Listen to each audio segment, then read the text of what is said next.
अब विज्ञान में कहा गया है कि ये जो दुनिया है ये कारण और परिणाम की दुनिया है। Cause and effect, action and reaction, effort and result. इसी को ही आध्यात्मिक भाषा में कहा जाता है कर्म और फल की दुनिया।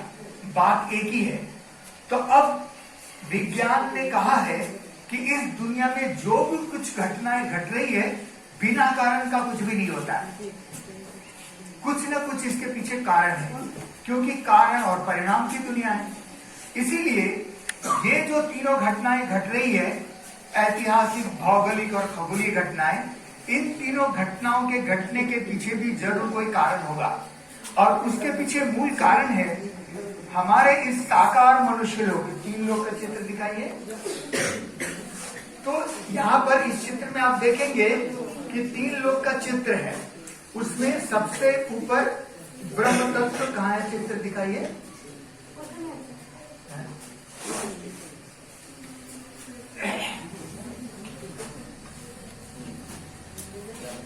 आप बताइए। हाँ, तो इसमें आप देख रहे हैं कि सबसे ऊपर एक निराकारी दुनिया है, बीच में एक सूक्ष्म लोक देखा, और सबसे नीचे 5 तत्वों की दुनिया दिखाई। ये 5 तत्वों की दुनिया है जिसमें चांद, सूर्य, तारे, पृथ्वी सब है।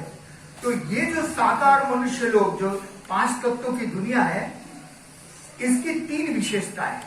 अभी जो इस दुनिया में हम लोग रह रहे हैं, इसी दुनिया में रह रहे हैं, 5 तत्वों की दुनिया। तो इस साकार मनुष्यों की 3 विशेषताएं हैं, और उनमें से सबसे पहली विशेषता है लाइट। इस मॉडल में आप देख रहे हैं एक जलती हुई लाइट दिखाई गई है। ये सूर्य दिखाया गया है, सन, सूर्य को सिंबलाइज किया है। अब देखिए, अब चूंकि दुनिया में सूर्य का प्रकाश है, इसलिए दुनिया दिखाई देती है, विजिबल है, दृश्यमान है। दूसरी विशेषता है साउंड, आवाज। चूंकि दुनिया में आवाज है, इसलिए हम बोल सकते हैं, सुन सकते हैं और अपने विचारों की लेन देन कर सकते हैं। और तीसरी विशेषता है गति, मोशन, गति। चूंकि दुनिया में गति है, इसलिए ये दुनिया परिवर्तनशील है।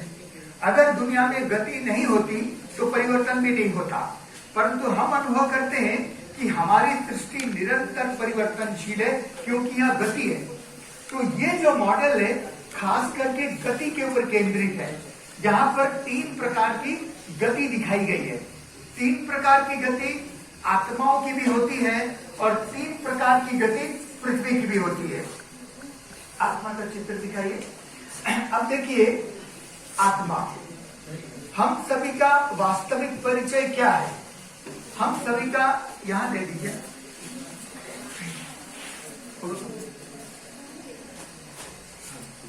यहां दे दीजिए।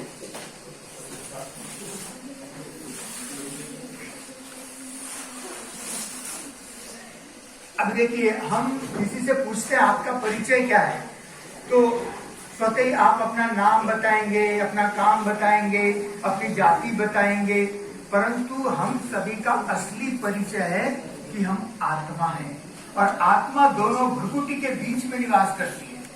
इसलिए हमारी माताएं, बहनें, ब्राह्मण लोग तिलक कहाँ पर लगाते हैं? यहाँ पर लगाते। क्यों लगाते? क्योंकि आत्मा यहाँ निवास करती है। तिलक लगाने का अर्थ होता है कि मेरे शरीर को मत देखो, मैं आत्मा हूँ। तो हमारा असली परिचय है कि मैं आत्मा हूँ, और आत्मा एक ज्योतिर्बिंदु है, पॉइंट ऑफ लाइट। और उस आत्मा में मन, बुद्धि, संस्कार होते हैं, वो आत्मा की शक्ति है। तो आत्मा की भी 3 प्रकार की गति होती है। अब